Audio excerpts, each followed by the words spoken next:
ಮಾನ್ಯ ಡಿವಿಜಿಯವರ ಮಂಕುತಿಮ್ಮನ ಕಗ್ಗದ ಹೊತ್ತಿಗೆಯಿಂದ ದಿನಕ್ಕೊಂದು ಕಗ್ಗದ ಸರಳ ತಾತ್ಪರ್ಯವೇ ಜ್ಞಾನವೇ ಬೆಳಕು ಆಲಿಸುತ್ತಿರುವ ತಮಗೆಲ್ಲರಿಗೂ ಕೂಡ ನಮಸ್ಕಾರಗಳು. ಇಂದಿನ ಕಗ್ಗ ಸರಣಿ ಸಂಚಿಕೆ 188 ವ್ಯಾಖ್ಯಾನದೊಂದಿಗೆ ನಾನು ಕರುಣಾಕರ ಬಳಕೂರು. ಕಗ್ಗ ಗಾಯನಕ್ಕೆ ದನಿಯಾಗಿದ್ದಾರೆ ವಿದ್ವಾನ್ ಸುರೇಶ್ ರಾವತ್ತೂರು. ಕೇಳುಗರೆ, ಕಗ್ಗವನ್ನು ಕೇಳುವ ಮುನ್ನ ಜ್ಞಾನವೇ ಬೆಳಕು ಯೂಟ್ಯೂಬ್ ಚಾನಲನ್ನು ಈ ತಕ್ಷಣವೇ ತಾವೆಲ್ಲರೂ ಕೂಡ ಸಬ್ಸ್ಕ್ರೈಬ್ ಆಗಿ. ಇಂದಿನ ಕಗ್ಗ ಮಾಲಿಕೆಯಲ್ಲಿ ಮಾನ್ಯ ಡಿವಿಜಿಯವರ ಕಗ್ಗವನ್ನು ಕೇಳಿ ಬರೋಣ.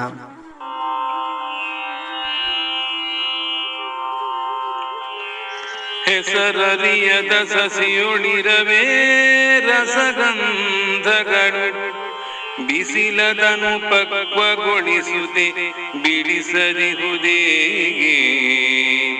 ಹೆಸರನರಿಯದ ಸಸಿಯೊಳು ಇರವೇ ರಸಗಂಧಗಳು ಬಿಸಿಲದನು ಪಕ್ವಗೊಳಿಸುತ್ತೆ ಬಿಡಿಸದಿರುವುದೇಗೆ. ಪಸರಿಸದೆ ಗಾಳಿ ಅದನೊಯ್ದು ದಿಸೆ ದಿಸೆಗಳೊಳು ಉಸಿರುತಿಹೆ ವದನಾವು ಮಂಕುತಿಮ್ಮಗ. ಉಸಿರುತಿಹೆ ವದನಾವು ಮಂಕುತಿಮ್ಮ. ಬಂಧುಗಳೇ, ನಾವು ಬದುಕ್ತಾ ಇರುವಂತಹ ಈ ಸುತ್ತಣ ಪ್ರಕೃತಿಯಲ್ಲಿ ಅದೆಷ್ಟು ಮರಗಿಡಗಳನ್ನು ನೋಡುತ್ತೇವೆ. ಪ್ರಾಣಿ ಪಕ್ಷಿಗಳು ಸೇರಿದಂತೆ ಅದೆಷ್ಟು ಜೀವರಾಶಿಗಳು ಈ ಸೃಷ್ಟಿಯ ಒಳಗೆ ಇದ್ದಾವೆ ಅನ್ನುವುದನ್ನು ಕಂಡಾಗ ಆಶ್ಚರ್ಯಕ್ಕೂ ಕೂಡ ಒಳಗಾಗಿದ್ದೇವೆ.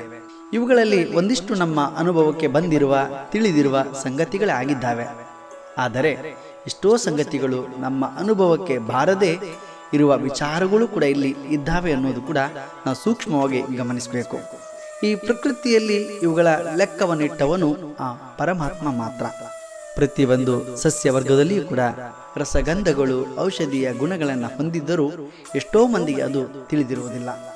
ಆ ಭಗವಂತ ಮಾತ್ರ ಈ ಜಗತ್ತಿನಲ್ಲಿ ಯಾರು ಕಾಣಲಿ ಅಥವಾ ಕಾಣದೇ ಇರಲಿ ತನ್ನ ಕಾರ್ಯವನ್ನ ನಿಗೂಢವಾಗಿ ನಿರ್ವಹಿಸುತ್ತಾನೆ. ಕುಲಗೋತ್ರಗಳ ಲೆಕ್ಕಾಚಾರವಿರದ ಸಸ್ಯ ವರ್ಗವು ಸ್ವಚ್ಛಂದವಾಗಿ ಪ್ರಕೃತಿಯ ನಡುವೆ ಬೆಳೆಯುತ್ತದೆ. ಎಲ್ಲ ಸಸ್ಯ ವರ್ಗದಲ್ಲಿಯೂ ಕೂಡ ರಸಗಂಧ ಗುಣವಿಶೇಷಗಳು ಇದ್ದಾವೆ ಅನ್ನೋದನ್ನು ಕೂಡ ನಾವು ಮತ್ತೆ ಮತ್ತೆ ಅದನ್ನು ಗಮನಿಸಿಕೊಳ್ಬೇಕಾಗ್ತದೆ. ಸಸ್ಯ ವರ್ಗಗಳು ನೇಸರನ ಬೆಳಕನ್ನ ಪಡೆದು ಗಾಳಿ ಮಳೆಯೊಂದಿಗೆ ಬೆಳೆಯುತ್ತಾ ಪರಿಪಕ್ವತೆಯನ್ನು ಪಡೆಯುತ್ತವೆ. ಇಲ್ಲಿ ಭಗವಂತ ಯಾವ ಸಸ್ಯ ವರ್ಗಕ್ಕೂ ಕೂಡ ತಾರತಮ್ಯವನ್ನ ಎಸಗದೆ ಅವುಗಳ ಕರ್ಮಾನುಫಲವಾಗಿ ಅಲ್ಲಲ್ಲಿ ಹುಟ್ಟಿ ಬೆಳೆದು ಅವುಗಳ ಜೀವನ ಸಾರ್ಥಕ ಮಾಡಿಕೊಳ್ಳುವಂತೆ ಆತ ಪರಿಯುತ್ತಾನೆ. ಹೂಗಳಿಂದ ಸೂಸುವ ಪರಿಮಳವು ಗಾಳಿಯೊಂದಿಗೆ ಬೆರೆತು ದಿಕ್ಕು ದಿಕ್ಕಿಗೂ ಕೂಡ ಅದು ಪಸರಿಸುತ್ತದೆ. ಗಾಳಿಯಲ್ಲಿ ತೇಲಿ ಬರುವ ಆ ರಸಗಂಧವನ್ನೇ ನಾವೆಲ್ಲರೂ ಕೂಡ ಆಸ್ವಾದಿಸುತ್ತೇವೆ. ಭಗವಂತನ ಸೃಷ್ಟಿಯ ಲೀಲಾಜಾಲದಲ್ಲಿ ಸಹಜವಾಗಿಯೇ ನಾವೆಲ್ಲರೂ ಕೂಡ ಬದುಕುತ್ತಿದ್ದೇವೆ. ವಿಜ್ಞಾನದ ಜ್ಞಾನದಲ್ಲಿ ತಿಳಿದ ಹಾಗೆ ನಮಗೆ ಉಸಿರಾಡಲು ಬೇಕು ಆಮ್ಲಜನಕ, ಸಸ್ಯವರ್ಗಕ್ಕೆ ಬೇಕು ಇಂಗಾಲದ ಡೈಆಕ್ಸೈಡ್. ಇಲ್ಲಿ ನಾವು ಸೂಕ್ಷ್ಮವಾಗಿ ಗಮನಿಸಬೇಕು. ಸಸ್ಯವರ್ಗವು ಪರಿಶುದ್ಧವಾದ ಆಮ್ಲಜನಕವನ್ನೇ ನಮಗೆಲ್ಲರಿಗೂ ಕೂಡ ಅದು ನೀಡುತ್ತಿದೆ ಅಂತ. ಆದರೆ ನಾವು ಹೊರಹಾಕುವ ಇಂಗಾಲದ ಡೈಆಕ್ಸೈಡ್ ಅನ್ನು ಕಲುಷಿತ ಮಾಡಿಕೊಡುತ್ತಿದ್ದೇವೆ. ಇಲ್ಲಿ ನಾವು ಉಸಿರಾಡುವ ಗಾಳಿಯು ಯಾವ ಮರಗಿಡಗಳಿಂದ ಬಂದಿದೆ ಎಂದು ಹೇಳಲು ಯಾರಿಂದಲೂ ಕೂಡ ಸಾಧ್ಯವಿಲ್ಲ. ಪ್ರಕೃತಿಯಲ್ಲಿ ನಿಸ್ವಾರ್ಥವಿದೆ, ಆದರೆ ನಮ್ಮ ನಡುವೆ ಸ್ವಾರ್ಥ ಪರವಾದ ಮನಸ್ಥಿತಿ ಇದೆ. ಅಷ್ಟೇ ಅಲ್ಲದೆ ಇಂದಿನ ವಾಸ್ತವ ಪ್ರಪಂಚದಲ್ಲಿ ಪ್ರಕೃತಿಯನ್ನ ಉಳಿಸುವ ನೆಪದಲ್ಲಿ ಎಲ್ಲೋ ಒಂದು ಕಡೆ ಪ್ರಕೃತಿಯ ನಾಶಕ್ಕೆ ನಾವೆಲ್ಲರೂ ಕೂಡ ಕಾರಣರಾಗುತ್ತಿದ್ದೇವೆ ಎನ್ನುವುದನ್ನು ಕೂಡ ಮರೆಮಾಚುವಂತಿಲ್ಲ. ಪ್ರಕೃತಿಯ ಅಸಮತೋಲನಕ್ಕೆ ಮಾನವನು ಬಹುದೊಡ್ಡ ಪೆಟ್ಟನ್ನು ನೀಡುತ್ತಿದ್ದಾನೆ ಎನ್ನುವುದು ಕೂಡ ಇಲ್ಲಿ ವಾಸ್ತವ ಸತ್ಯ. ಬಂಧುಗಳೇ, ಇನ್ನಾದರೂ ಅರಿತು ಬಾಳೋಣ.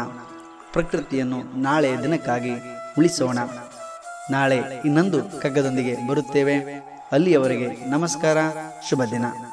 ಪ್ರತಿಯೊಂದು ಸಸ್ಯ ವರ್ಗದಲ್ಲಿಯೂ ಕೂಡ